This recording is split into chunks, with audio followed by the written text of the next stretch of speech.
পিতা পরমেশ্বরের সত্য বাক্য। এই সত্য বাক্য অনুসারে যত আমরা সামনে এগিয়ে যাব ততই কিন্তু পিতা পরমেশ্বরের সান্নিধ্যে এবং পিতা পরমেশ্বরের ইচ্ছাকে আমরা কিন্তু পূর্ণ করতে পারবো। Hallelujah, hallelujah, hallelujah. আমি সরবো, ঠিক আছে, ঠিক আছে। তো পিতা পরমেশ্বরের যে এই পবিত্র যে বাক্য, বাক্য পবিত্র তো, তাই তো? বাক্য পবিত্র, বাইবেল পবিত্র, সত্যি আমাদের কথাবার্তা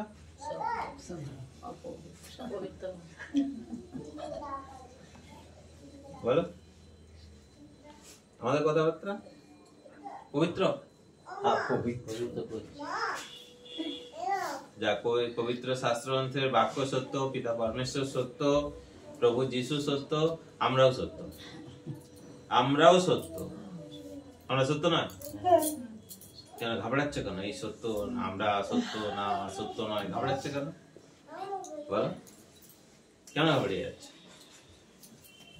পরমেশ্বরের সৃষ্টি কর্তা তিনি, আর আমরা তার সৃষ্ট সন্তান। তো এটা সত্য, তো এটা সত্য। তো এখন হচ্ছে আমাদের সত্য, আমরা পরমেশ্বর আমাদেরকে একটা সৃষ্টি করেছে, এবার এর মধ্যে কি রাখবো সেটা হচ্ছে সব থেকে বড় বিষয়।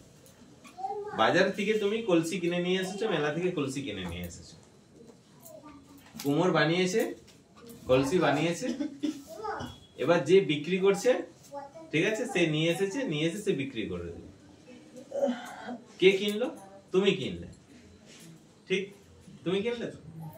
তুমি যখন কিনলে, বাড়ি নিয়ে এলে, এবার বাড়িতে তুমি কি রাখবে সেটা সম্পূর্ণ কিন্তু তোমার ডিসিশন, কুমোরের ডিসিশন কিন্তু নয়, কুমোরের ডিসিশন কিন্তু না।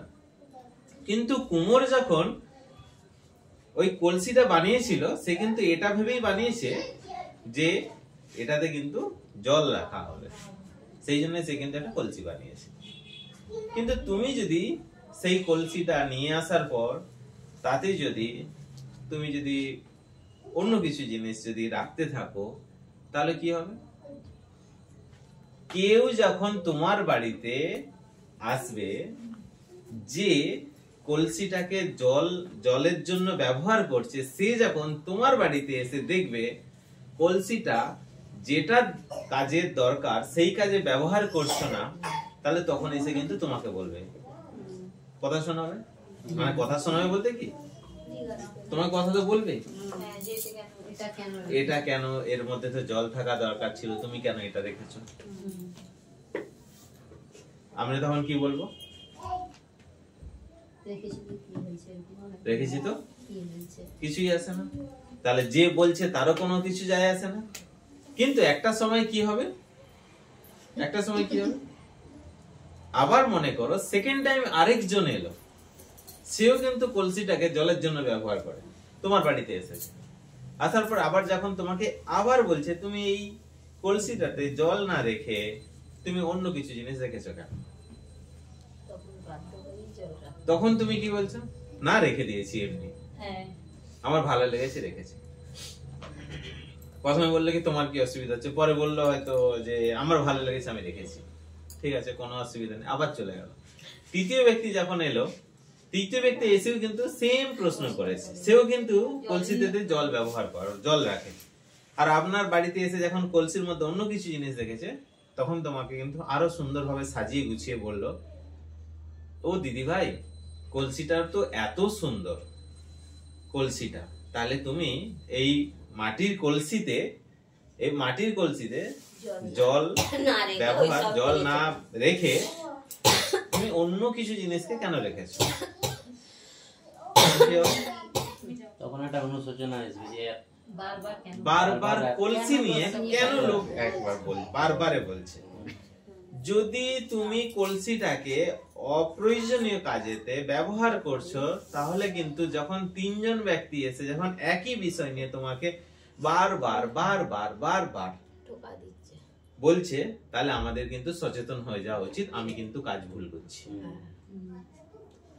জলের জায়গায় অন্য জিনিস, তাই না? আমাদের জীবনযাত্রাতে কেউ যদি ভুলে যেও না, ঈশ্বর তোমার কর্মবিধি লিখছেন বা তোমার কর্মতা যা কিছু তার পরিপ্রেক্ষিতে কি কর্ম করছো, ভালো করছো কি খারাপ করছো সেটা লেখা হচ্ছে। কিন্তু আমরা যদি আমাদের জীবনযাত্রাতে যদি সজাগ সচেতন হয়ে যদি থাকি, তাহলে পিতা পরমেশ্বর কিন্তু কলমও কিন্তু ভেবেচিন্তে চালাবে, তাই নয় কি? আমি কেন বলছি কথাটা? আমাদের লক্ষ্য কি করতে হবে জানো তো? সাপোজ মনে করে একটা জিনিস ভুল করলাম, যখন বারবার একটা জিনিস নিয়ে লোকে যখন বারবার কথা বলছে, তাহলে আমাদের কিন্তু ভাবা উচিত মনুষ্যের উপরে চিৎকার করে লাভ নেই। কোনো মনুষ্য যদি একটা বিষয় নিয়ে বারবার যদি একই বিষয় নিয়ে একের অধিক ব্যক্তি যখন তোমাকে কিছু বলছে, তাহলে নিজেকে গুটিয়ে নাও। প্রথমবার চিৎকার করেছিলে, ঠিক আছে, দ্বিতীয়বার চিৎকার করেছিলে, ঠিক আছে, তৃতীয়বার কিন্তু চিৎকার করতে যেও না। ঘরে বসে শান্ত মস্তিষ্কে ভাবো, যে একই বিষয় নিয়ে সবার চোখে তো একই বিষয়টা খারাপ হতে পারে না, ঠিক আছে, একজনের চোখে খারাপ হতে পারে, কিন্তু একই বিষয় সবার চোখে খারাপ হতে পারে। তাহলে খারাপই কিন্তু আমার মধ্যে রয়ে গেছে। তাহলে আমরা যদি সেই খারাপিটাকে বের করতে পারি, তাহলে কিন্তু পিতা পরমেশ্বর কিন্তু কলমটা কিন্তু ভেবেচিন্তে চালাবে। বুঝতে পেরেছো? তাহলে আমাদের আজকের শিক্ষা কি? আজকের শিক্ষা হচ্ছে এটাই, যে কেউ যদি আমাদেরকে যে কোনো একটা আমার বিষয় নিয়ে ভুল ত্রুটি যাই কিছু কেউ যদি আমাকে বলে, সাদরে গ্রহণ করো। অতিথিকে যেমন সাদরে গ্রহণ করো, তোমার ভুলকে জীবনে সাদরে গ্রহণ করো। কেউ যখন তোমাকে ভুল ধরিয়ে দিচ্ছে, সাদরে সেটাকে গ্রহণ করে নাও, এবং তুমি খুঁজতে থাকো এবং তুমি বুঝতে থাকো যে তোমার মধ্যে কোন ভুল ত্রুটি গুলো আছে, তাহলে নিজেকে কিন্তু সংশোধন করতে পারবে। আর সবথেকে বড় বিষয় হচ্ছে মানে যে কোনো একটা বিষয় নিয়ে যদি অধিকাংশ ব্যক্তি যদি বলে থাকে, তাহলে কিন্তু এটাকে আমাদের গভীরভাবে ভাবা উচিত। আমরা নিজের প্রতি কষ্ট না দিয়ে বা অপরকে আমরা টোনটিটকারি না করে, তাকে আঘাত না দিয়ে, তাহলে আমাদের কিন্তু নিজের প্রতি আমাদের খুঁজে দেখা উচিত যে আমাদের মধ্যে ভুল ত্রুটিটা কোথায় আছে, তাই তো? তাহলে কুমোর ছিল কে? পিতা পরমেশ্বর, ঠিক আছে? তোমাকে বানিয়েছে, তুমি কলসি, ঠিক আছে, তুমি কলসি। এবার তোমার অন্তরের মধ্যে দেখো, কলসিটা কোনটা? আত্মা। দেহটা হচ্ছে তুমি নিজে। তাহলে তুমি এই দেহতে মানে আত্মাতে কি রাখছো, সেটা কিন্তু সম্পূর্ণ তোমার উপরে থাকে। তাহলে আমাদের উচিত কি আত্মার মধ্যে কি রাখতে হবে? আত্মার মধ্যে পিতা পরমেশ্বরের সত্য বাক্য জ্ঞান, আর অন্য কিছু জায়গা হবে না, আর অন্য কোনো কিছু জায়গা হবে না। শাসন করতে শেখো। কিভাবে শাসন করবে? দেহ আত্মাকে শাসন করবে, আত্মা দেহকে শাসন করবে। ঠিক? তোমাদের কাছে একটা জিনিস বলেছিলাম, পিতা পরমেশ্বরের কাছে রোজ প্রার্থনা করো। কিন্তু পিতা পরমেশ্বরের কাছে রোজ প্রার্থনা করো যে পিতা বা প্রভু, আমি ভুল করেছি, আমি এমনই হয়তো ভুল করেছি যেটা ক্ষমার অযোগ্য, কিন্তু সেই ভুল আমি আজ স্বীকার করছি। প্রভু, আমি পিঠ পেতে দিলাম, বা আমি মাথা নত করলাম, পিঠ পেতে দিলাম, তুমি আমায় শাসন করো, কিন্তু প্রভু সংসারের বুকে আমাকে শাস্তি দিও না, কারণ সংসারের বুকে শাস্তিটা আমি কিন্তু নিতে পারবো না। আমি যেমন ভুল স্বীকার করে তোমার কাছে আমি পিঠ পেতে দিয়েছি শাসন পাওয়ার জন্য, ঠিক আছে, তুমি আমার ভুলটাকে একটু মানিয়ে গুছিয়ে আমাকে শাস্তি থেকে আমাকে বের করে তুমি আমার শাসনের যোগ্য বানাও। আমি তোমার শাসন পেতে চাই প্রভু, কারণ আমি জানি তোমারই সত্য বাক্যেতে, আমার পবিত্র শাস্ত্রগ্রন্থেতে লেখা রয়েছে, আমার পবিত্র শাস্ত্রগ্রন্থে লেখা রয়েছে, যে ঈশ্বরের শাসনকে মেনে নিয়েছে সে জীবনে পার হয়েছে। আমি ওই বাক্যের উপরে ভরসা করে আমি তোমার শাসনকে আমি গ্রহণ করলাম, কিন্তু প্রভু তুমি আমায় শাস্তি দিও না সংসারে। কারণ কেন বলুন তো, সংসারের শাস্তি মানুষ সহ্য করতে পারে না। সাপোজ মনে করুন সংসারের শাস্তি হিসাবে তোমার জীবনে কোনো কিছু জিনিস এলো, পরমেশ্বর তুমি এমন কিছু ভুল করছো, শাসন পেলে না, পাপ থেকে মন ফেরালে না, তুমি পাপ থেকে না মন ফিরিয়ে কি করলে না তুমি শাস্তির যোগ্য হলে। এমনই কিছু রোগ ব্যাধি, যখন দেখো তুমি পাপের পথে চলবে, তখন পরমেশ্বরের তো তুমি অনুসারী হচ্ছ না, মন্দতা তোমাকে ওট পেতে বসে রয়েছে, তোমার জীবনে কিছু কিছু রোগ প্রবেশ করিয়ে দিল।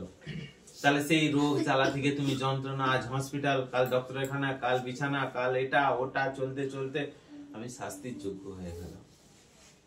এক কথায় শাস্তি বলতে পরমেশ্বর শাস্তি দেয় না। পরমেশ্বর যদি শাস্তি দিত না, তাহলে আমরা কেউই আজকে এখানে বসে আরাধনা করতে পারতাম না।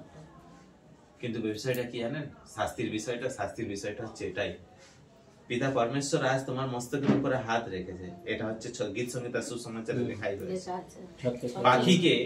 পাখির তার ছানাদেরকে যেমন তার ডানা দিয়ে আগলে রাখে, আমি তোমাকে আমার ছত্রছায়া তোমাকে আগলে রাখবো।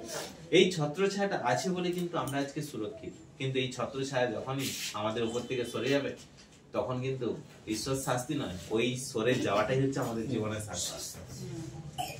ঈশ্বরের ছত্রছায়াটা আমাদের মস্তিষ্কের উপর থেকে সরে যাওয়াটাই হচ্ছে শাস্তি। কারণ কেন বলতো, একবার যদি সরে যায়, কেউ না ওট পেতে বসে রয়েছে, সে এসে তোমার জীবনে কিন্তু তছনছ করে দিয়ে চলে যাবে।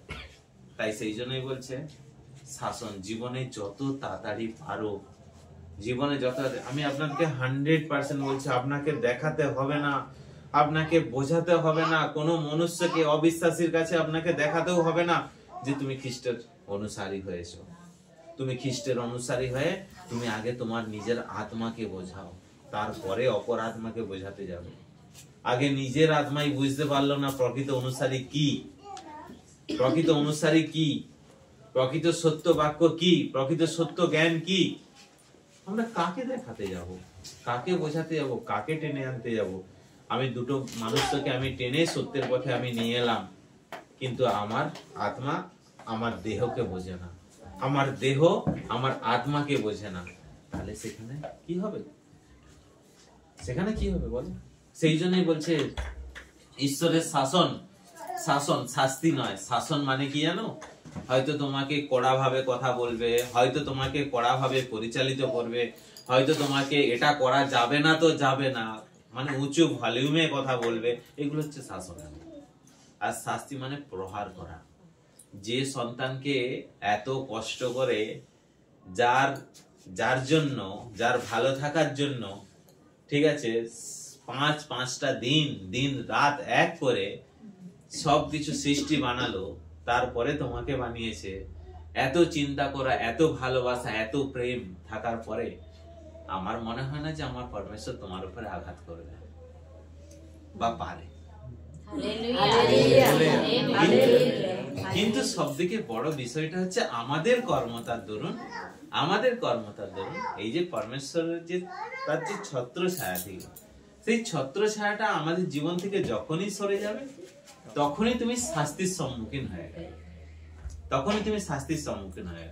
মানে শাস্তির সম্মুখীন মানে ছত্র ছায়া সরে যাওয়া মানে কেউ না কেউ এন্ট্রি নেবে। শূন্যস্থান তো কখনো পড়ে থাকে না, দেখো এই চতুর্দিকে শূন্যস্থান আছে, যেখানেই পাচ্ছে ওই যে খুঁড়ে দিচ্ছে, যেখানেই ফাঁকা হচ্ছে সেখানেই বিল্ডিং বানিয়ে যাচ্ছে। ফাঁকা জায়গা আছে, ফাঁকা জায়গা যেমন সংসারে নেই, তেমন তোমার এই জায়গাটাও ফাঁকা থাকলে এখানটাও ফাঁকা থাকবে, এই জায়গাটাও ভর্তি হয়ে যাবে। এই জন্য আমাদের এমন ভাবে দিন কাটাও, এমন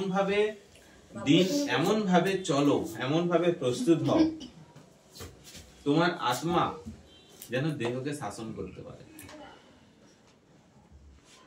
আত্মা দেহকে শাসন করতে পারে, আর দেহ আত্মাকে যেন না বোঝাতে পারে। সব এক হয় নাকি? আত্মার ফুল পাওয়ার আছে দেহকে শাসন করার, ফুল পাওয়ার আছে। কারণ কেন বলেন তো, আত্মা তো ঈশ্বরের কাছ থেকে আছে, তার পুরো পাওয়ার আছে শাসন করার। আর দেহ যেন আত্মাকে বোঝাতে পারে। এবার এই বোঝাপড়াটা কেমন হবে দেখো, আমাদের সবদিকে প্রবলেম কোথায় জানো? আমি আপনাকে একটা মানে শর্টকাট রাস্তা বলছি। যেই দিন দেখবেন আপনার আত্মা দেহকে শাসন করছে, আর দেহ যখন আত্মাকে বোঝাতে পেরে গেছে, সেই দিন দেখবেন আপনি কিন্তু একবারে স্বচ্ছ পথের প্রতীক হয়ে যাবেন। জগতের বুকে কারোর সঙ্গে আপনার লেনা দেনা কিছুই নেই। আমার আশা আকাঙ্ক্ষা সবকিছু সমাপ্তি ঘোষিত হয়ে যাবে। লোভ লালসা কামনা বাসনা হিংসা বিদ্বেষ সবকিছু একবারে তলিয়ে যাবে, ঠিক আছে, কোনো কিছুরই কিন্তু আর কোনো কিছু হবে না, কোনো কিছুই হবে না। বুঝতে পারছেন কথাটা? যেই দিন আত্মা দেহকে শাসন করবে আর দেহ যেদিন আত্মাকে বুঝিয়ে দিতে পারে, এই বোঝাপড়াটা যখন সুন্দর হবে, একে অপরের পরিপূরক যখন হয়ে যাবে, এই বোঝাপড়াটা যখন সুন্দর হয়ে উঠবে না, তখন দেখবেন আপনাকে চিন্তা করতে হবে, তখন আমি আপনাকে 100% আপনাকে আমি বলছি, তখন আপনার মনেই হবে, যখন আপনি মানে ফ্রিলি ভাবে যখন আপনি হাঁটবেন বা চলবেন, আপনি ফিল করতে পারবেন, অনুভব করতে পারবেন, পিতা পরমেশ্বর প্রভু যিশু তোমার সঙ্গেই কিন্তু হাঁটছে। আমরা যখন রাস্তায় পা ফেলি, কত চিন্তা, কত অন্তরে কষ্ট, রাস্তায় যে গাড্ডা আছে, ইটটা আছে, কোথায় পাথর আছে আমরা দেখি না, হোঁচট খেয়ে পড়ে গেলাম। কিসের জন্য? কিসের জন্য বলো তো? কেন অন্যমনস্ক হলে? কারণ কেন বলো তো? তোমার শরীরের সমস্ত পার্ট বিজি, ব্যস্ত, তোমার শরীরের সমস্ত পার্ট ব্যস্ত। শুধু একজনই আছে যে সেই প্রথম থেকে শুরু করে আজও পর্যন্ত এক লেভেলে কাজ করছে, সে হচ্ছে তোমার নাক। আর দেখো সবাই ব্যস্ত। তুমি সেই তোমাকে পরমেশ্বর যখন জন্মগ্রহণ করেছে তখন থেকে আজ পর্যন্ত সে কিন্তু এক লেভেলেরই কাজ করছে। ওই জন্য মানুষ বলে না, ঘুষি মানে নাক ফাটিয়ে দেবে। সেই জন্য বলছে দেখো, আর আমাদের শরীরের সমস্ত অঙ্গ প্রত্যঙ্গ ব্যস্ত। তাহলে আমাদের জীবনে দেখো, আমাদেরকে ফ্রি হতে হবে। যেমন নাক, সে তার কাজকর্ম বুঝে নিয়েছে যে আমার আর সেকেন্ড কোনো অপশন নেই, ঠিক আছে? এইরকম আমাদের প্রত্যেকটা অঙ্গকে বুঝিয়ে দিতে হবে। যেমন সাপোজ আমার চোখকে আমরা বোঝাতে পেরেছি, চোখকে বোঝাতে পেরেছি। একবারে আত্মা থেকে কন্ট্রোল হয়ে আছে নাক, অন্য কিছুতে নাক গলাবে না, কিন্তু তোমার কাজ তুমি করো, ঠিক আছে? অন্য কিছুতে নাক গলাবে, তোমার কাজ তুমি করো। সেই জন্য দেখো, সে তার কাজ করে, অন্য কোথাও কিন্তু সে ব্যস্ত না। চোখ দেখো সব জায়গায় ব্যস্ত, খারাপে ব্যস্ত, ভালোয় ব্যস্ত, ঠিক আছে, সব কিছুতে ব্যস্ত। কান, সেটাও ব্যস্ত। হাত ভালো কাজে করছে, খারাপ কাজে। পা দেখো, সেও ভালো জায়গায় যাচ্ছে। সব কিছুটা আমাদের শরীরের অঙ্গ প্রত্যঙ্গ ব্যস্ত। আমাদের এই যে বোঝাপড়ার বিষয়টা বললাম না, আমাদের দেহের মধ্যে এই যে আত্মা, সে যেন আমাদেরকে শাসন করতে পারে, ফুললি একবারে শাসন করে বসে রয়েছে আত্মা এই নাককে। ঠিক সেই রকম আত্মাকে আমাদের আত্মাকে মানে অনুমতি দিতে হবে যে তুমি আমার পুরো শরীরকে তুমি যে কাজে ব্যবহার করতে চাইছো সেরকম ভাবে তুমি ব্যবহার করো। কিন্তু তার আগে আত্মার মধ্যে বাক্য থাকতে হবে, আত্মার মধ্যে কিন্তু বাক্য থাকতে হবে। চোখ ভালো কাজে দিয়ে যাবে। চোখ যদি খারাপ কোনো কিছুকে দর্শন করেও নেয়, সে যেন আত্মা বলছে, তুমি যদি দেহকে শাসন করছে, দেখো কেমন করে। আত্মা বলছে, তোমার চোখ দেহকে বলছে, চোখ যদি তুমি খারাপ কিছুকে দর্শন করেও না, তুমি কিন্তু আমার ভেতরে নিয়ে আসবে না। স্টোরেজ জায়গা, কলসির উদাহরণটা কেন দিলাম? স্টোর তো এই একটা জায়গাতেই আছে না, স্টোর করবে কোথায়? স্টোর করবে কোথায়? কলসির ভেতরেই তো স্টোর করবে। আত্মা বলছে, তুমি চোখ দিয়ে দেখেছো তো, খারাপ কিছু দেখেছো তো, তুমি আমার জায়গাতে নিয়ে আসবে না। এবার তুমি রাখবে কোথায়? তুমি তো রাখতে পারবে না। আর অন্তরে যদি কলসির মধ্যে যদি না রাখতে পারো, তাহলে তোমার মধ্যে পাপের প্রসঙ্গ আসবে না, পাপের প্রসঙ্গ আসবে না। বুঝতে পারছো কথাটা? তুমি ভালো জিনিস দেখেছো, আত্মা বলছে ভালো জিনিসের পারমিশন আছে, খারাপ জিনিসের কোনো পারমিশন নেই। ভালো জিনিস যদি দেখো, ভালো জিনিস যদি পড়ো, ভালো জিনিস যদি দেখছো, সবকিছু করছো, আত্মা বলছে ঠিক আছে, তুমি এখানে স্টোর করে দিয়ে যাও, স্টোর রুম খোলা আছে। আর দেহকে পুরোপুরি শাসন করে দিয়েছে, যদি খারাপ কোনো কিছু যদি দেখেছো, তোমার জন্য তুমি কিন্তু এখানে রাখতে আসবে। তুমি যদি না রাখতেই পারো, তোমার মধ্যে পাপের প্রসঙ্গ আসছেই না। কান, ভালো শোনো, স্টোর খোলা আছে, কান দিয়ে শুনে ভেতরে যাবে। খারাপ যদি শুনেছো আমার কাছে নিয়ে আসবে না, রাখতে পারবে না। তুমি যদি কোনো কিছু জিনিস যদি রাখো তাহলে সেটাই তো পরবর্তীকালে ব্যবহার হবে, রাখলেই তো ব্যবহার হবে। যদি না তুমি রাখো তাহলে ব্যবহার কি করে হবে? যদি তুমি না রাখো তাহলে তুমি কি করে, তুমি ব্যবহার করবে কি করে? প্রেম, বুঝতে পারছো কথাটা? হ্যাঁ, এই জন্য বলছে যে আমাদের আত্মাকে ফুললি একবারে মানে পাওয়ার দিতে হবে। আত্মা যেন দেহকে পুরো শাসন করে। যদি খারাপ কিছু দেখি এখান থেকেই সঙ্গে সঙ্গে অর্ডার দিতে হবে। পারবে না। অর্ডার তো সেটা তো একসময় বলেছিলাম, কিন্তু আজ তোমাকে বলছি জীবনে নিজের প্রতি এতটাই কড়া হও, এতটাই কঠিন হও, কেউ যেন না ভাঙতে না পারে। আর অপরের প্রতি এতটাই কোমল হও, কাউকে যেন আঘাত না দিয়ে ফেলে। কিচ্ছু নয়, শুধু এই যে মানে এই শাস্ত্রের বাক্যটা না আপনার হৃদয়ে পুরো ছেবে যাবে। আমি এত বড় কথা বলছি, যদি এই আমাদের শরীরের অঙ্গ প্রত্যঙ্গকে যদি আমরা যদি কন্ট্রোল করতে পারি, বা কার কি কাজ সেই হিসাবে যদি আমরা তাকে পরিচালনার বিষয়টা যেন বুঝিয়ে দিতে পারি, পুরো অন্তরের বাক্য পুরো ছেবে যাবে। এই যে শাস্ত্রে কলসিতে লেখা রয়েছে না, তুমি হচ্ছে চিঠি, তোমাকে পড়ে যেন মানুষ শিক্ষা পায়। এরকম বলছে যে যেদিন তুমি এটা করে দিতে পারো, তোমাকে পড়ে মানুষ পড়ে নিবে, মানুষ পড়ে নিয়ে সে কিন্তু শিক্ষা অর্জন করে। এই জন্যই বলছে আত্মা যেন আমাদের দেহকে পুরোপুরি ভাবে আমাদেরকে যেন শাসন করে। ভালো জিনিস যদি চোখকে শাসন করছে, ভালো জিনিস যদি নিয়ে আসো, তবে কলসি খোলা আছে, স্টোর রুম খোলা আছে, রাখতে পারবে। খারাপ দেখেছো, তুমি কোথায় রাখবে আমার জানার দরকার নেই, তোমার তো রাখার জায়গাই নেই, একটাই তো স্টোর। এতদিন পর্যন্ত আমরা কি করেছি, ভালো মন্দ সবকিছু দিয়েছি, হ্যাঁ, মিক্স ভেজিটেবল হয়ে গেছে, সব সবজি এক জায়গায় দিয়ে সব ঘেঁটে দিয়েছি পুরো, তাই না? সবকিছু দিয়ে একটা জায়গা হয়ে গেছে। কিন্তু না, নিজের প্রতি এতটাই কঠোর হও যেন কেউ যেন তোমাকে ভাঙতে না পারে। আজ তুমি এতটাই নিজের প্রতি যখন এইভাবে যখন চলবে, হাতকেও তুমি বলো, পাকে তুমি বলো, মুখকে তুমি বলো, নাককে তো তুমি কন্ট্রোল, সেটা আছেই আছে, ওটাতে এত কোনো কিছু করারই দরকার নেই। যখন এই বিষয়টাতে যখন আমরা সজাগ হয়ে যাব, এটা বুঝতে পারলে তো আত্মা দেহের বিষয়।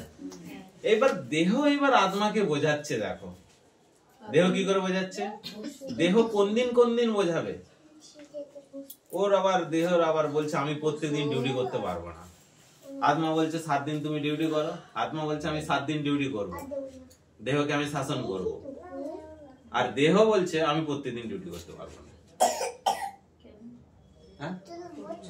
আর দেহ বলছে আমি একদিনই ডিউটি করব, সেটা হচ্ছে শুক্রবার, যেদিন মন্ডল। দেহ বলছে আমি একদিনই ডিউটি করব, যা বোঝানোর আমি তোমাকে বুঝিয়ে দেবো, তুমি আমাকে প্রত্যেকদিন শাসন করো। দেহ প্রত্যেকদিন বুঝিয়ে দিই, দেহ বলছে যে আত্মাকে বলছে তুমি আমাকে প্রত্যেকদিন শাসন করো, তুমি তুমি 7 দিন ডিউটি করো, আমার জানার দরকার নেই। কিন্তু দেহ বলছে আমি একদিন ডিউটি করবো, আমি 6 দিন রেস্ট নেবো, আমি একদিন ডিউটি করবো। আমার পিতা 6 দিন খেটেছিল, একদিন রেস্ট নিয়েছিল, আমি ঠিক উল্টো হবো।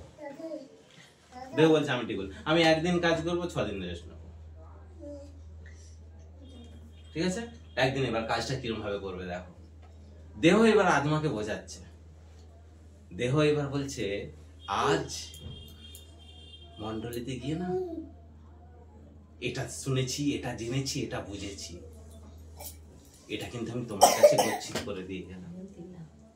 এর কাজ হচ্ছে এখান থেকে তুলে জাস্ট এখানে গচ্ছিত করা, দেহের কাজ, আর কিছু না। সে একদিন কাজ করবে না,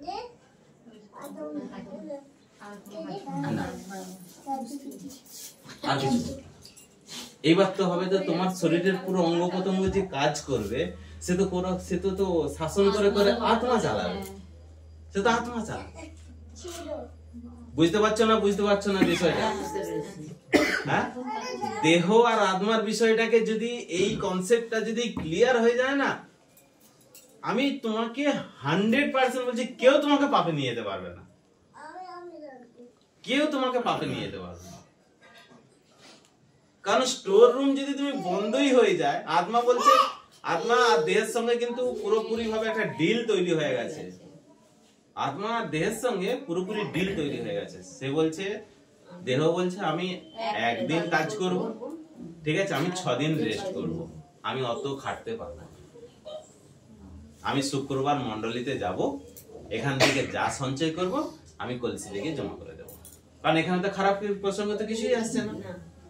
তাই সেই জন্য বলছে সে তার সঞ্চয় করে দিল। দেহ বলছে এইবার দেহ সে তার বলে চলে এলো, আমি কিন্তু সবকিছু রেখে দিলাম, এইবার তুমি, আত্মাকে বোঝাচ্ছে, আত্মাকে বলে আসছে এইবার তুমি প্রয়োজন মতো 7 দিন তুমি এবার চালাতে থাকো, আবার একদিন এসে বাজার করে দিয়ে যাব, 7 দিন চালাও।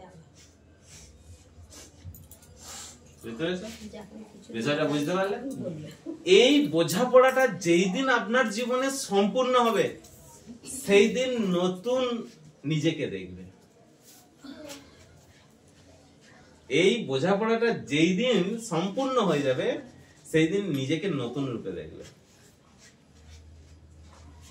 সেই দিন নিজেকে নতুন রূপে দেখবে। প্রভু যিশুর যে ভেতরে যে আত্মা দেহের সঙ্গে না পুরোপুরি একবারে প্যাক ছিল পুরো। এটা পরমেশ্বর কাছে যেটা শুনছি পুরো স্টোর করে নিল আত্মাতে। ওই জন্যই প্রভু যিশু খ্রিস্ট বাক্যতে বলে দিয়েছে, আমার খাবার তো পিতা পরমেশ্বরের ইচ্ছা পূরণ করা, আমার খাবার তো আমার সঙ্গেই আছে, ঈশ্বরের ইচ্ছা পূরণ করাই হচ্ছে আমার খাওয়া। কিচ্ছু করতে হবে না, শুধুমাত্র যে যে কথাগুলো, যেটুকু কথাগুলো, যে যে কথাগুলো তোমাদেরকে শুধুমাত্র বলছি, যে যে কথাগুলো বললাম সেই সেই বিষয়গুলো নিয়ে সচেতন থাকবে, সেই সেই বিষয়গুলো সচেতন থাকবে। এই হালেলুয়া, হালেলুয়া। বুঝতে পেরেছো বিষয়টা? হ্যাঁ, দেহ আত্মার বিষয়টা বুঝতে পেরেছো? আত্মা বলছে আমি 7 দিন আমি তোমাকে পুরো কন্ট্রোলে রাখবো, তুমি যদি একদিন আমার জন্য সঞ্চয়টা দিয়ে যাও। আত্মা বলছে আমি যাব না, তুমি করে নিয়ে আসবে। এবার দেহ কি করলো? ওই একদিন ওই বলছে যে আমি 6 দিন খাটতে পারবো না। ঈশ্বর 6 দিন খেটেছিল, পরিশ্রম করেছিল, 6 দিন পরিশ্রম করেছে,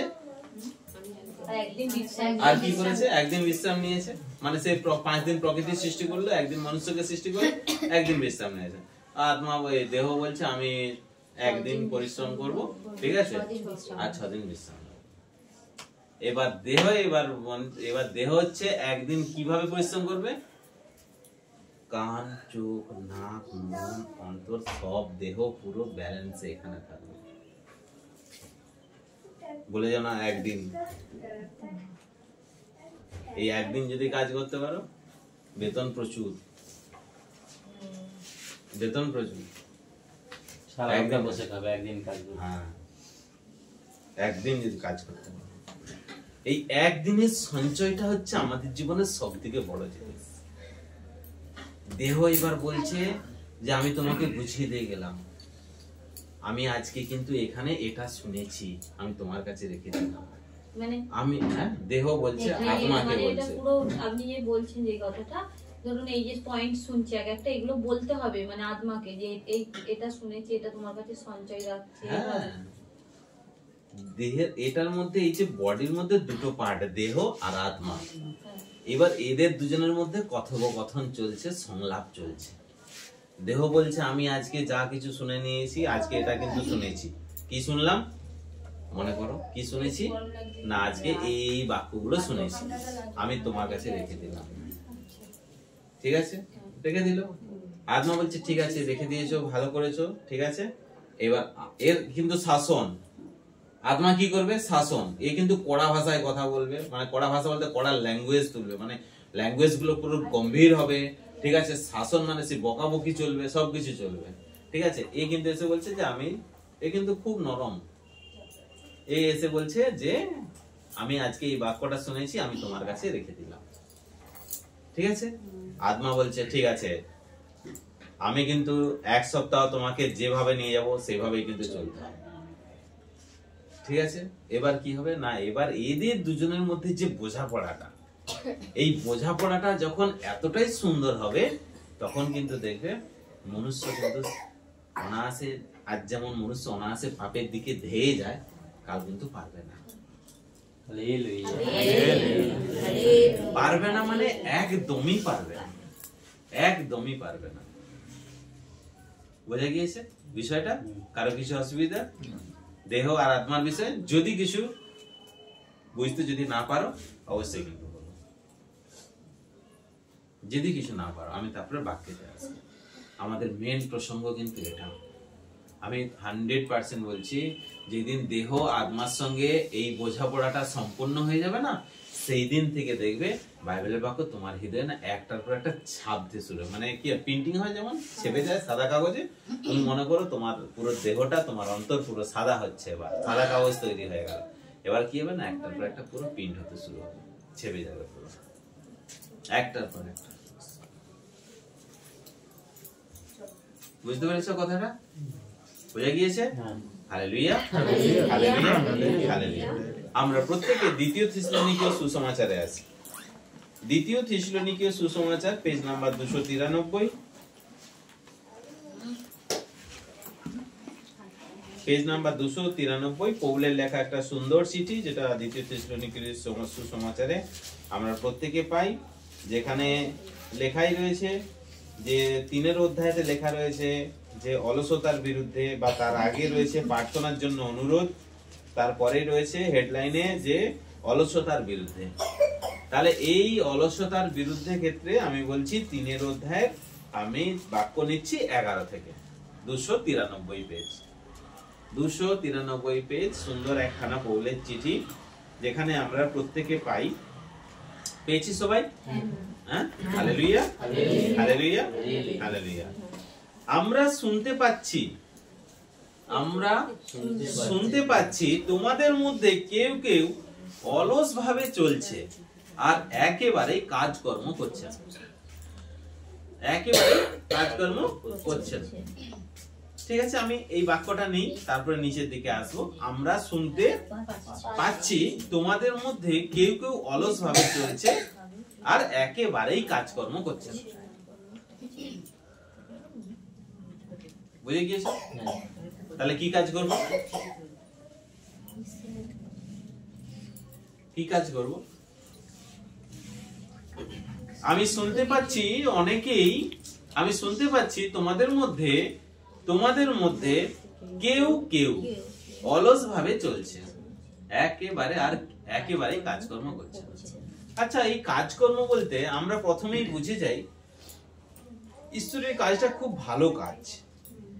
তার জন্য আমরা নিজেদের মন এবং অন্তরকে আমরা বোঝাতে থাকি একটা মানুষের পাশে গিয়ে দাঁড়ানোটা কিন্তু খুব ভালো বিষয়।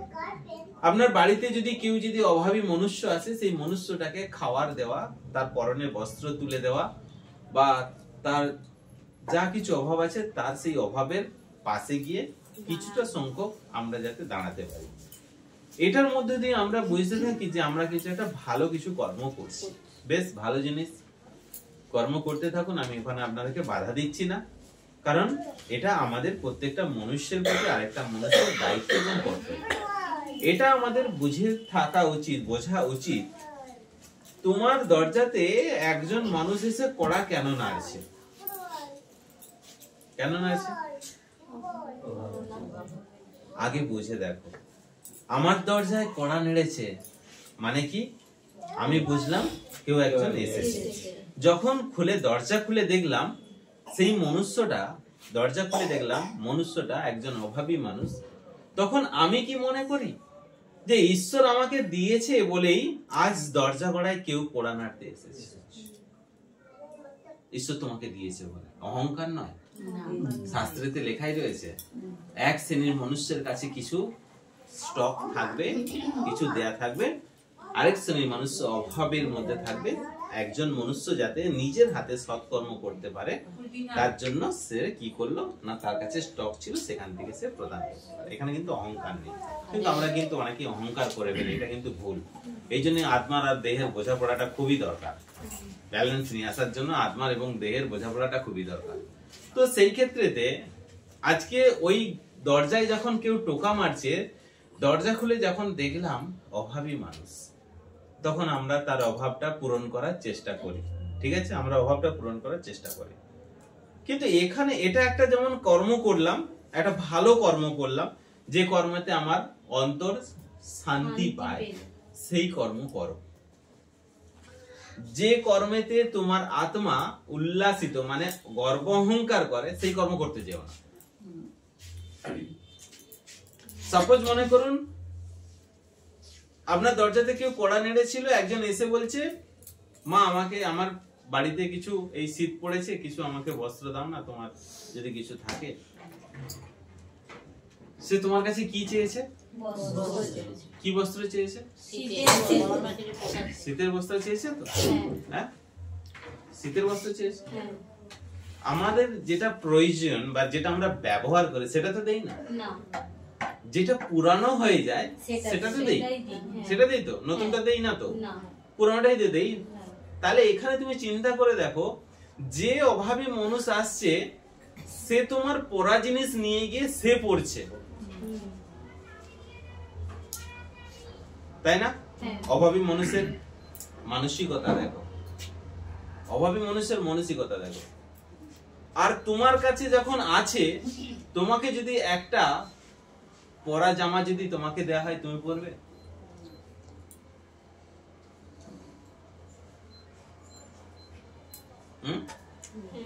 পরবে? কে বলছে আপনি পরবেন? কেন পরবেন? কেন করবো না? কেন পরবেন? কেন পরবেন? আমি, সে ভালোবেসে আমাকে দিয়েছে, আমি তো চাইনি। সে যখন আমাকে ভালোবেসে দিয়েছে, কেন তার মনে কষ্টটা আমি দেবো? আমি নিয়েছি, আমি ব্যবহার করতে পারি, একবার করি দুবার করি, আমি করতেই পারি, ব্যবহার তো আমি করেছি। উত্তর পেয়ে গেছি আমি।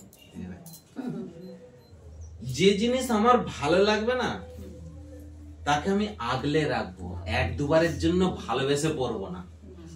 এটা হবে কি জানেন তো, আপনাকে আমি প্রত্যেকই বলে দিই, সে আমাকে ভালোবেসে দিয়েছে, আমি যদি না পড়ি সে কষ্ট,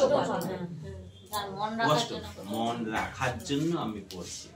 আমি যদি সত্যিকারের তোমার মনকে যদি ভালোবাসি, তাহলে তোমার মনটাকে যদি ভালোবাসি, তাহলে তুমি যে আমাকে বস্ত্রটা দিয়েছো সেই বস্ত্রটার প্রতি আমার কিন্তু প্রেম জড়িয়ে যাবে, ভালোবাসা জড়িয়ে যাবে, ভালোবাসা জড়িয়ে যাবে। বুঝতে পেরেছো? সেটা আমি এক দুবার নয়, সেটা আমি যেন বারবার যেন দেখে, বারবার যেন তার যে প্রেমটা, তার প্রতি আমার যে ভালোবাসাটা, সেটা যেন আমি অনুভব করতে পারি, সে আমাকে কত ভালোবাসে।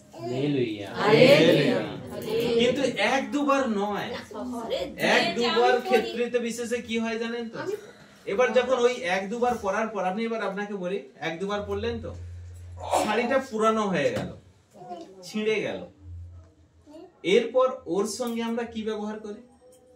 হতে পারে জড় বস্তু, হতে পারে শাড়িটা জড় বস্তু, কিন্তু ওর সঙ্গে কি ব্যবহার করি? ঘরে নেতা হয় না, নেতা আমি করিনি।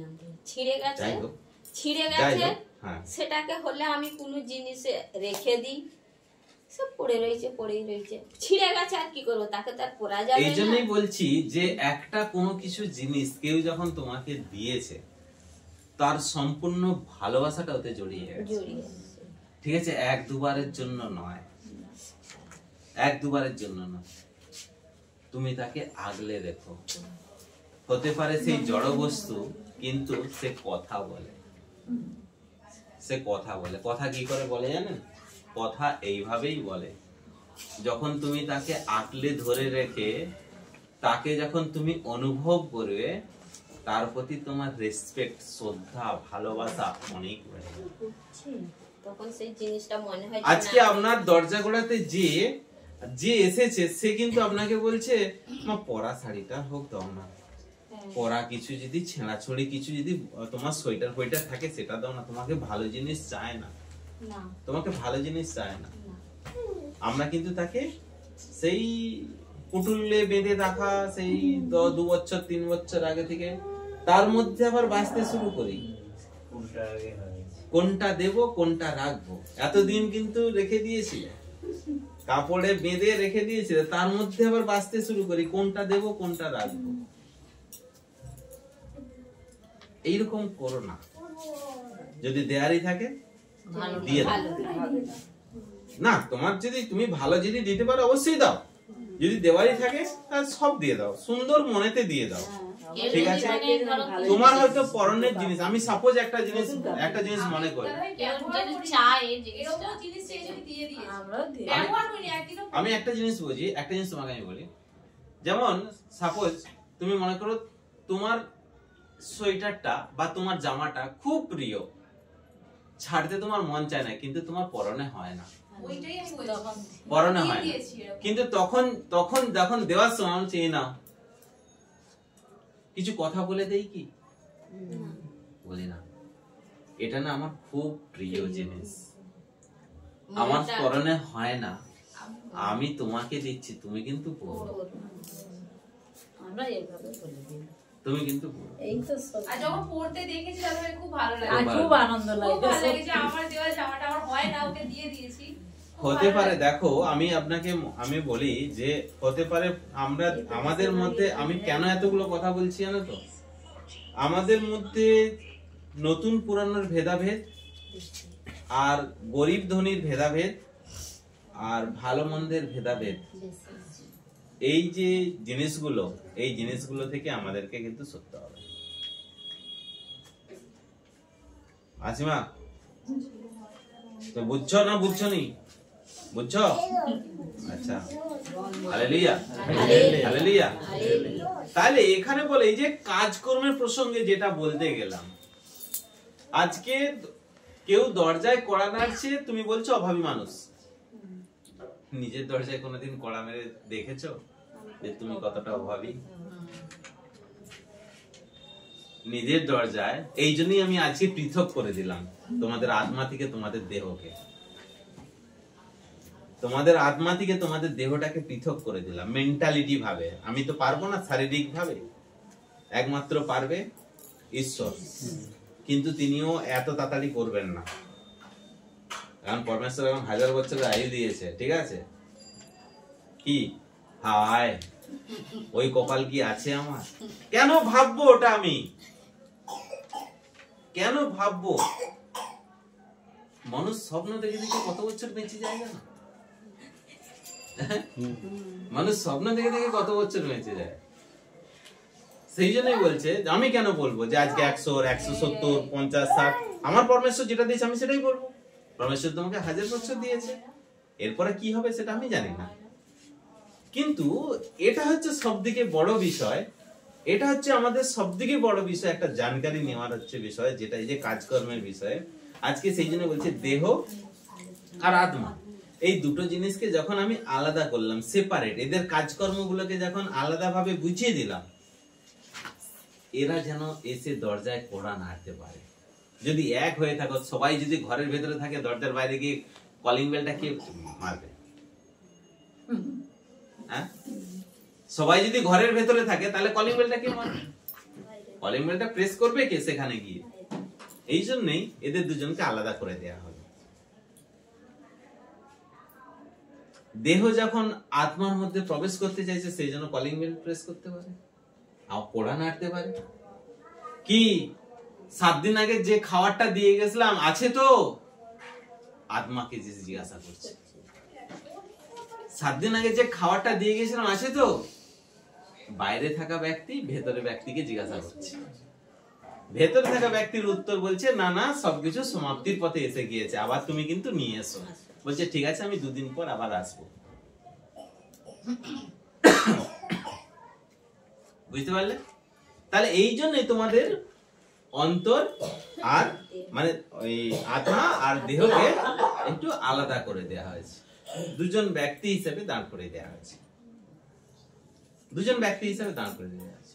তাহলে এবার একে অপরের সঙ্গে যখন সংলাপ হচ্ছে, আত্মাও কিন্তু দেহকে বলছে, দেহ আত্মাকে বলছে, তাহলে এই জন্যই বলছে যে অনেক ব্যক্তি আছে যে অলস ভাবে চলাফেরা করে। এই অলস ভাবে চলাফেরা বলতে কি জানো? অলস ভাবে চলাফেরা বলতে কি আমি জানো? মন্ডলীতে যাব, হালেলুয়া করব, ঠিক আছে, যোগদান, মিছিলের যোগদান, ঠিক আছে, আসবো, এলাম, ঠিক আছে, তারপরে কি করলাম না, আমি মানামানির কোনো কিছু প্রসঙ্গ নেই, ঈশ্বরের অনুসারী বা প্রভুর অনুসারী হওয়ার, পরমেশ্বর পিতা যেটা চাইছেন অনুসারী হওয়ার, সেই অনুসারী আমি হতে চাই না। তুমি সেটাকে ফলো করলে তবে তো অনুসারী হবে। তুমি এটাকে ফলো করো তবে তো অনুসারী হবে না। তাহলে সেই অনুসারী হব না, তাহলে এটা কিন্তু অলস ভাবে চলা। আমি তোমাদেরকে বারবার বলছি, কাউকে দেখাতে হবে না, কাউকে বোঝাতে হবে না যে তুমি খ্রিস্টের অনুসারী বা খ্রিস্টকে তুমি অনুসরণ করছো। দেখো, আগে কিন্তু তোমাকে পরে, যেটা তোমার সুসমাচার প্রচার মানুষের কাছে তুলে দেওয়া, এগুলো পরে। নিজেকে আগে পরিবর্তন করো, নিজেকে পরিবর্তন করো, নিজেকে জানতে শেখো, নিজেকে বুঝতে থেকো, তারপরে এগুলো। তাই সেই জন্য বলছে অলস ভাবে, দেহের প্রতি আত্মা অলস, আত্মার প্রতি দেহ অলস। কেউ কাউকে বোঝে না, ও যা করছে করুক, দেহ বলছে যা করছে করুক, আত্মা বলছে যা করছে করুক। না, এরকম ভাবে চলো না, এরকম ভাবে চলো না। এবার শাস্ত্রীতে বলছে অলস ভাবে চলছে আর একেবারেই কাজকর্ম করছে না। এই কাজকর্ম করা মানে কি জানেন তো, যেটা একটু আগে বোঝালাম। শাস্ত্রেতে এসে কান দিয়ে, মন দিয়ে, চোখ দিয়ে দেখছি, এই দেখাটাও কিন্তু কাজ। অবাক হচ্ছ? দেখাটা কাজ না? দেখা কাজ না? তুমি যখন ব্যালকনি থেকে কিছু নজারা দেখতে থাকো তখন কি হয়? এটা কাজ করো না?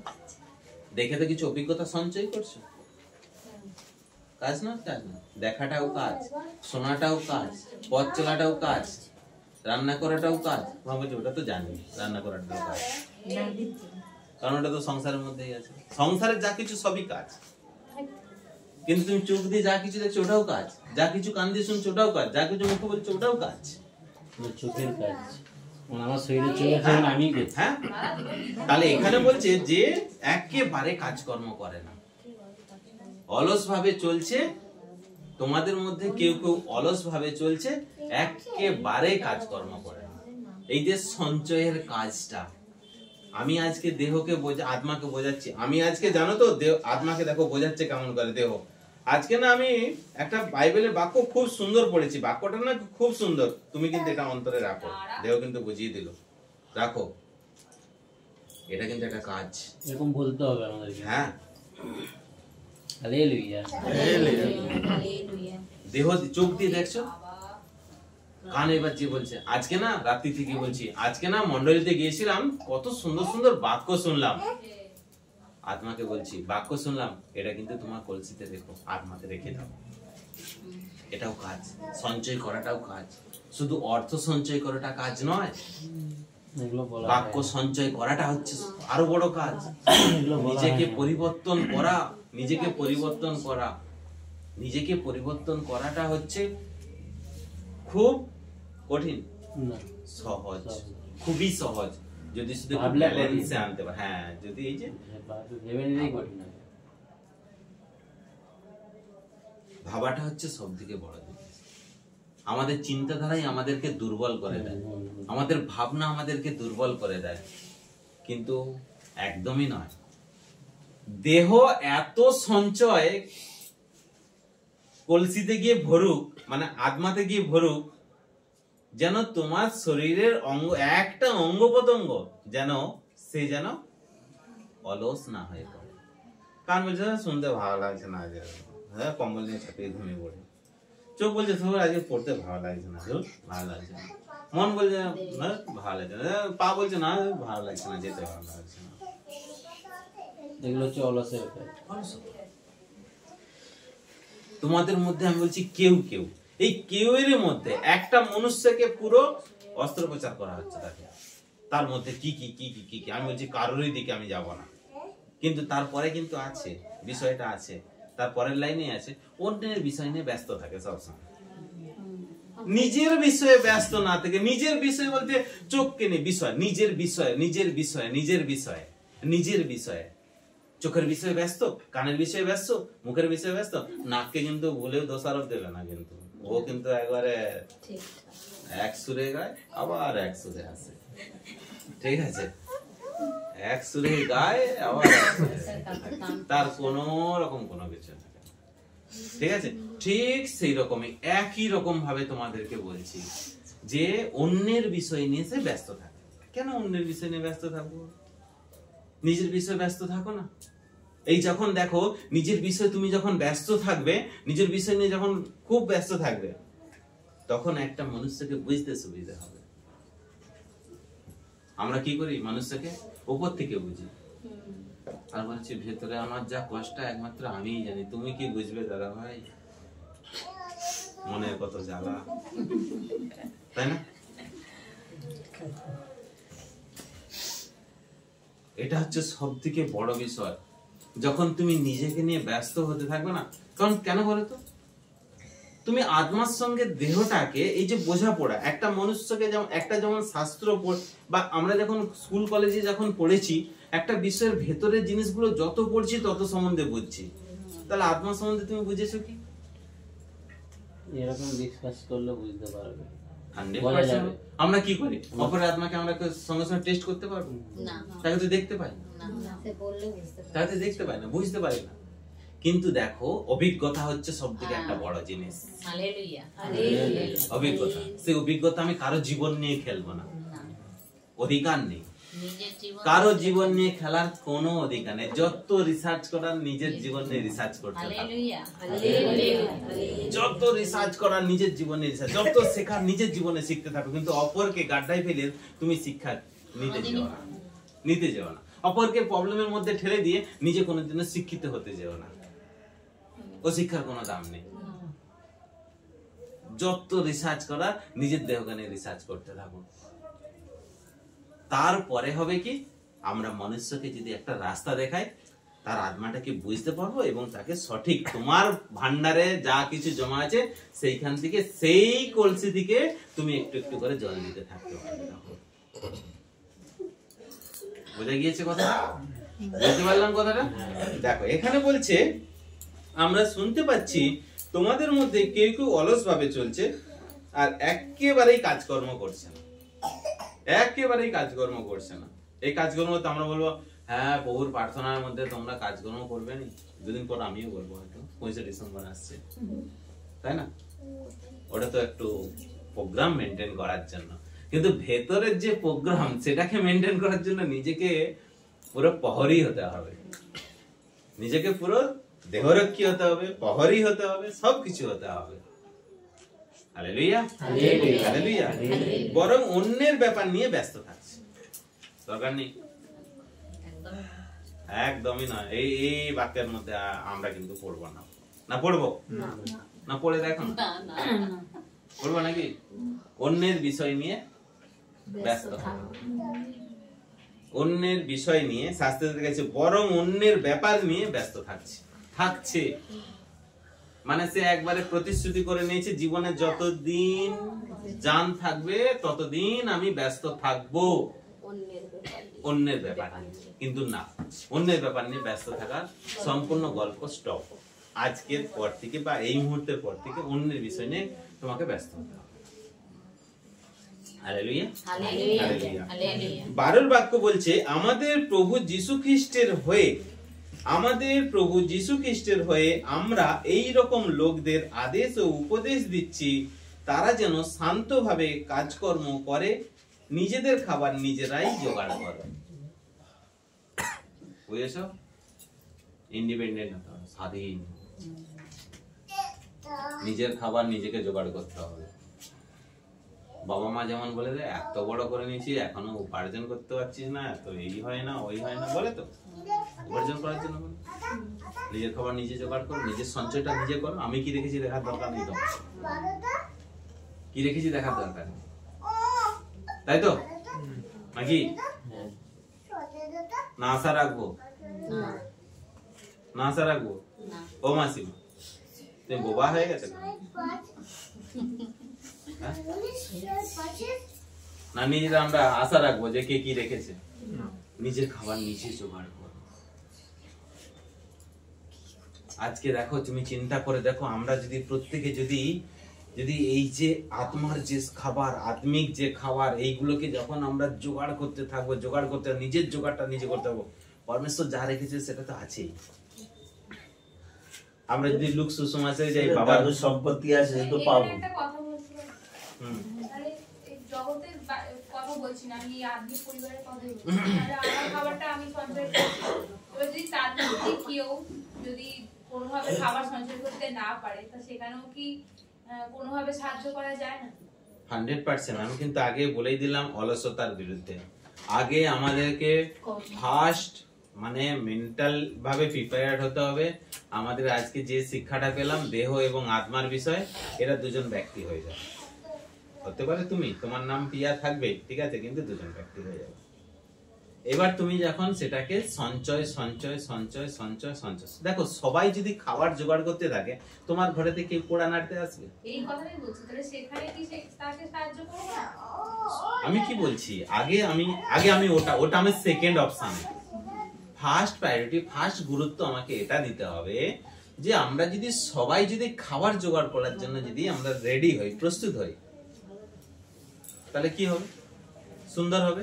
এবার কোন খাবারটা তুমি ডিস্ট্রিবিউট করতে পারবে? দেখো, একজন অভাবী মনুষ্যকে সে খাবারের জন্য কোড়া নেড়েছে, তাকে বলছো এ নাও তুমি খাবারটা নাও, এটা কিন্তু পেট ভরে খেও, এটা খেয়ে।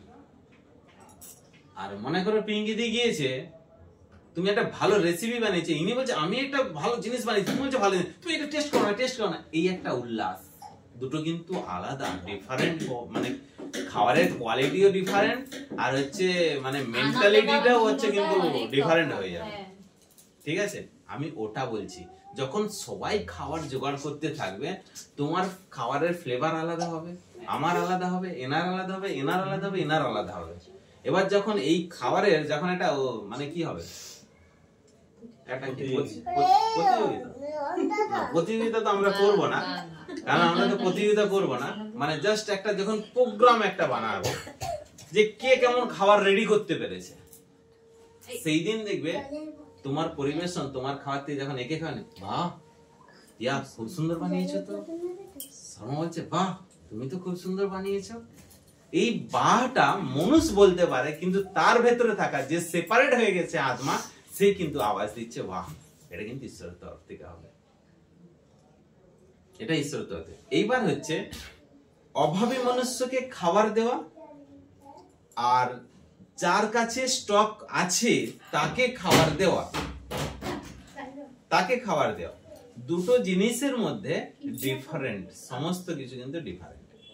আমরা দিতে পারি, যার মধ্যে অভাব আছে তাকে আমরা দিতে পারি, কিন্তু আজ যদি আমরা সবাই খাবার জোগাড় করতে যদি শুরু করে দেই, তাহলে আমরা কিন্তু একদিন কিন্তু প্রত্যেকটা মানুষের মাঝখানে কিন্তু আমার তৈরি করা খাবারটা কিন্তু আমি পরিবেশন করব।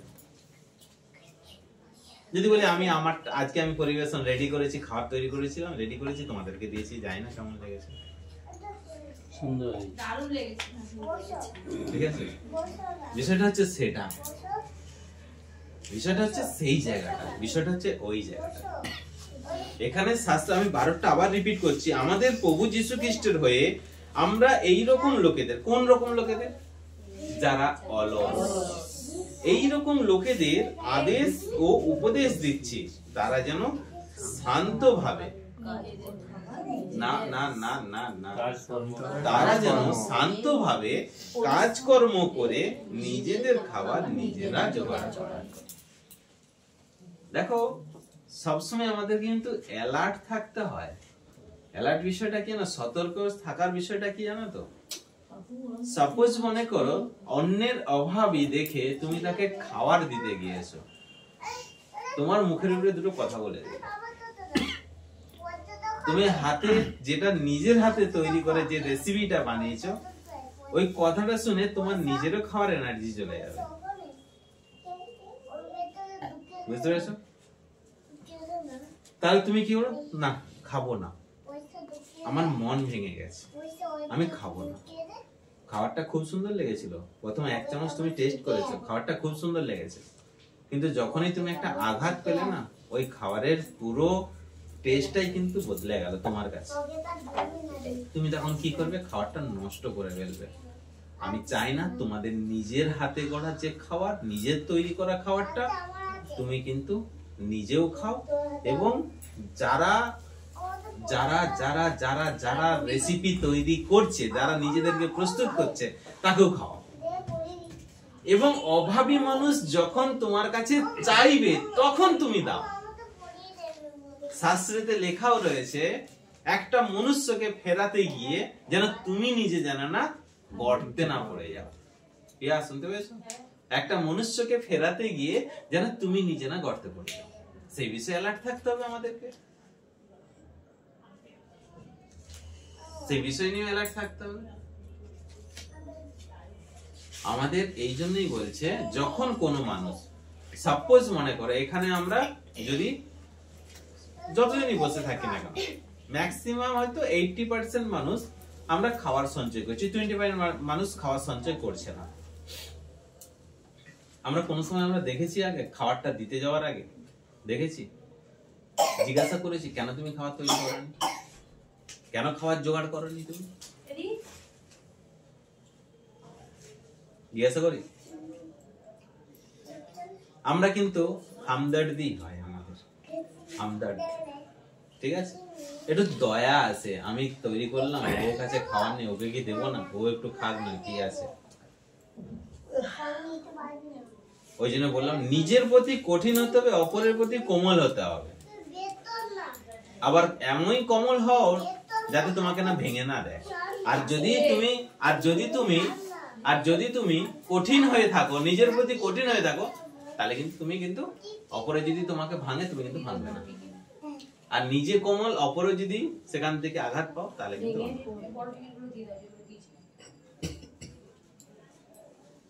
বুঝতে পারলে কথাটা? এই জন্য আমাদের প্রত্যেকেরই উচিত নিজের খাবার। এখানে বলছে এই রকম লোকেদের আদেশ ও উপদেশ দিচ্ছি তারা যেন শান্তভাবে কাজকর্ম করে। এই শান্তভাবে কোথায় কাজ করবে? ফ্যাক্টরিতে, রান্নাঘরে, ঘরেতে না, তারা যেন নিজের জীবনে আগে নিজেকে শান্ত করতে পারে। যতক্ষণ না পর্যন্ত নিজেকে শান্ত করবে ততক্ষণ কাজকর্ম করতে পারবে না।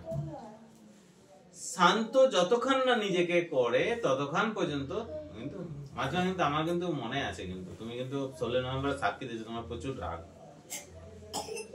আমার মনে আছে। নিজেকে শান্ত করে ঠিক আছে, তবে তুমি কাজকর্মতে সফল হতে পারবে। নিজেকে যতক্ষণ না শান্ত করবে, প্রচুর নিজের প্রতি নিজেকে বারবার বলছি প্রচুর কঠোর হতে হবে। এবং যখন কঠোর হবে তখন নিজেকে শান্ত করতে হবে, পরিস্থিতি বুঝে সবকিছুকে কথা বলতে হবে। পরিস্থিতি সবসময় সব পরিস্থিতি উত্তেজিত হওয়া চলবে না, সবসময় সব পরিস্থিতিতে মুখ খোলা যাবে না, সবসময় সব পরিস্থিতিতে কাউকে আমি আঘাত দিয়ে কথা বলবো সেটাও করা যাবে না। শান্ত হতে হবে।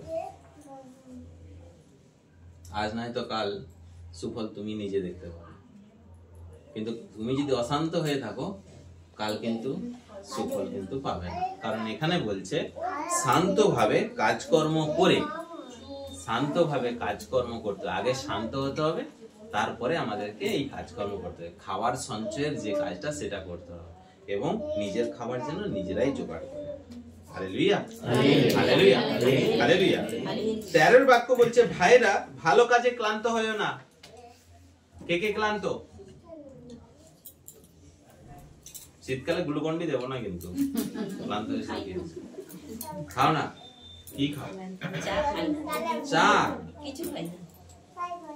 দার্জিলিং যেতে হবে আমি চা খাই না তো। তাহলে বলছে ভাইয়েরা ভালো কাজে ক্লান্ত হয়ো না। এই বাক্য শোনার পর আমাকে একটুখানি বলুন তো, যে কারা কারা এখনো পর্যন্ত অন্তরের মধ্যে ক্লান্ত হয়ে আছো, পারবো না, নিজের প্রতি কনফিডেন্ট নেই, আত্মবিশ্বাস নেই যে আমি পারবো না, এটা ভাবছো না?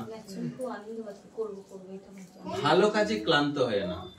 এনার্জি কোথায় পাওয়া যায় জানো? ভালো যখন বাক্য তুমি পড়ছো, এনার্জি যখন তুমি ক্লান্ত হচ্ছ, আমার পিতা বলেছে ক্লান্ত হয়েও না। কাকে দিচ্ছে ক্লান্ত? কোথায়? দেহেতে ক্লান্ত। যখন দেহ ক্লান্ত হচ্ছে তখন পরমেশ্বরের বাক্য তোমার হৃদয়ে, ওই যে কলসিতে যেটা জল আছে সেখান থেকে তুমি গোড়াও। আমার পিতা বলেছে ক্লান্ত হয়েও না। কে বোঝাচ্ছে? কাকে? আত্মা বোঝাচ্ছে দেহকে। সঙ্গে সঙ্গে দেখবে তোমার মধ্যে, আমি এটা বলে রাখছি তো, যখন আমার সঙ্গে ফার্দার যখন সেকেন্ড টাইম দেখা হবে না তখন তুমি বলবে আমাকে যে এই বিষয়টা নিয়ে, যে যখন তোমার আত্মা বলছে যে ঈশ্বর বলেছে, আমার পরমেশ্বর বলেছে, আমার পিতা বলেছে যে ভালো কাজে ক্লান্ত হইও না, দেহ বলছে সব ভালো লাগছে না, আত্মা বলছে ওঠ। পিতা বলেছে, আমাদের পিতা বলেছে, মানে দেহকে বলছে, এ বলছে আমাদের পিতা বলেছে ভালো কাজে ক্লান্ত হইও না, সঙ্গে সঙ্গে দেবে একটা যেন এনার্জি কাজ করতে শুরু করে দেবে। বুঝেছো? তো সেই পরিপ্রেক্ষিতে বলছে 14 বাক্য বলছে, এই চিঠির মধ্যে লেখা আমাদের কথা যদি কেউ না মানে, এবার ডেঞ্জার কথা আছে, এই চিঠির মধ্যে লেখা আমাদের কথা যদি কেউ না মানে তাহলে সেই লোককে চিনে রাখো। আমি কিন্তু পরে বোর্ড লাগিয়ে দেবো এখানে, যে করবে না নাম লিখে দেবো পুরো, চিনে রাখো। তারপরে কিন্তু খুব ডেঞ্জার কথা পিয়া, এবারে ভালো করে শুনে রাখো, তোমার প্রশ্নের উত্তর এখানে আছে। তার সঙ্গে মেলামেশা করো না যাতে সে লজ্জা পায়। এবার তুমি কি করবে বলো? বুঝতে পেরেছো? পরমেশ্বরের আজ্ঞাতে তুমি এক পা এদিকেও যেতে পারবে না, এক পা ওইদিকেও যেতে পারবে না, কিন্তু তাকে শত্রু বলেও মনে করো না। আবার কিন্তু পরমেশ্বর গায়ে হাত বুলাচ্ছে, রে বাবা এটা করিস না, ঠিক আছে? দেখো পরমেশ্বর কত শান্ত প্রকৃতি, কত এনার্জি দেয় আমাদেরকে, একদিকে কড়া শাসন দিচ্ছে, তার সঙ্গে মেলামেশা পর্যন্ত করবে না, ঠিক আছে? তাকে চিনে রাখো, মেলামেশা করবে না, মেলামেশা করো না যাতে সে লজ্জা পায়। কিসের জন্য মেলামেশা করতে নিষিদ্ধ করেনি? তুমি এইরকমই প্রকৃতি। আমরা আমাদের মেলামেশাটা কি জানো? তুমি এটা করেছো, ঠিক আছে? কেন করনি এটা? না আমি পারি না দাদা ভাই, আমি তো পারি না, আমার ঘরে এই প্রবলেম ওই প্রবলেম, যাই হোক না কেন বলছে আমি তো পারি না, এটা করি না। সালমান তুমি করেছো? বলছে হ্যাঁ করেছি। এই যে হ্যাঁ যে এ ভরে দিল, ইনি যে না ভরেছে সঙ্গে সঙ্গে ইনি যেন লজ্জা। এই মেলামেশাটা আমাদেরকে নিষিদ্ধ করেছে। মানে এই নয় যে এনার সঙ্গে কথা বলবো না, এনাকে একটু আলাদা নজরে দেখবো, এনাকে একটু খারাপ নজরে দেখবো, ইনি এটা বাক্য পালন করে না, এই করে না, ওই করে না, এটা না। এই যে বলার মধ্যে দিয়ে আমি যদি জেনে থাকি যে ইনি সাকসেস হয় না, তাহলে আমাকে কিন্তু তার জন্য আবার এই যে শাস্ত্রীতে বলে গিয়েছে না, কিন্তু তাকে শত্রু বলে মনে করে না, বরং ভাই হিসেবে তাকে সাবধান করো। কিন্তু আমরা এই মনে করি ও তো বাক্য মানে না, ও তো বাক্য করে না, ও তো বাক্য এটা করে না, রোজ এটা হয়, রোজ ওটা হয়। এটা যখন আমরা বলতে থাকি কি হয় বলতো, তোমার প্রতি আমার মনের মধ্যে যে ডিস্টেন্সটা, মানে দূরত্বটা অনেক বেড়ে যায়। আর যখনই বেড়ে যাবে তখন তোমাকে কিন্তু আমি আর সাবধান করার সুযোগটা আমি হারাবো, নিজের হাতে হারাবো। ইস কালকে যদি কারো জীবনে যদি কোনো রকম যদি খারাপ ব্যাড সিচুয়েশন যদি আসে, ইস আমি তোর সঙ্গে বসে প্রার্থনা করতাম, ওকে যদি আমি সাবধান করতে পারতাম, কিন্তু তুমি সুযোগটা হারিয়ে ফেলেছো। তাই বলছে পাশে বসে থাকতে থাকতে, সময় থাকতে থাকতে আরাধনা গৃহেতে সবাইকে বুঝে নাও, চিনে নাও, সবার সঙ্গে মেলামেশা করো, কিন্তু কারো যদি দুর্বল জায়গা যদি থাকে তাকে তুমি সাবধান করতে থাকো, কিন্তু ওইভাবে মেলামেশা করো না। আমি তো এটা কমপ্লিট করেছি, তুমি কেন করোনি, তুমি কেন পারোনি, এটা হয় না, আরে করো ওটা, এটা না, কেন হয় না? কথাই বন্দুকের গুলির থেকে বেশি কিন্তু আওয়াজ, বন্দুকের গুলির থেকে কিন্তু বেশি আওয়াজ হচ্ছে কথা। আর পরমেশ্বর সব থেকে বেশি পাওয়ার কোথায় দিয়েছেন আমাদের? এই কথাতে। আর আমরা সেটাকে গলত ইস্তেমাল করি, ব্যবহার করি, ভুল ভাবে আমরা ব্যবহার করি। এমন ভাবে ভালোবাসার কথা, এমন ভাবে স্নেহের কথা, এমন ভাবে মমতার কথা বলো, সেই মনুষ্যটা অটোমেটিক সে কিন্তু ফিরতে বাধ্য হবে। আমরা যেন মেলামেশা বলতে ওই রকম টাইপের মেলামেশা নয়, যে তাকে তুচ্ছ করা, তাকে সরিয়ে দেওয়া, এইরকম না। বুঝতে পেরেছো কথা? বুঝতে পেরেছো? আজকের পর থেকে আমাদেরকে কিন্তু এটা ফলো করে আমাদেরকে জীবনযাপন করতে হবে। আর এই ফলো করার মধ্যে দিয়ে আমি 100% নিশ্চিত তুমি কাল কিন্তু নিজেকে এক আলাদা ধরনের দেখতে পাবে, আলাদা রূপে তুমি দেখতে পাবে। Amen, amen. ঠিক আছে? আলাদা ভাবে, আলাদা রূপে, আলাদা ভাবে কিন্তু তুমি নিজেকে দেখতে পাবে। Hallelujah, hallelujah, hallelujah. বুঝতে পেরেছো? কারো কিছু জিজ্ঞাসা থাকলে তাহলে কিন্তু বলতে পারো। একটু জলটা পাথর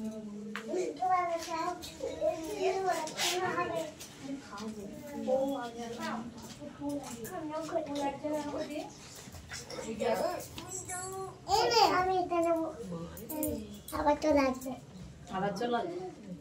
বলো, কারো যদি কিছু জিজ্ঞাসা থাকে বলতে পারো। কারো যদি কিছু জিজ্ঞাসা থাকে।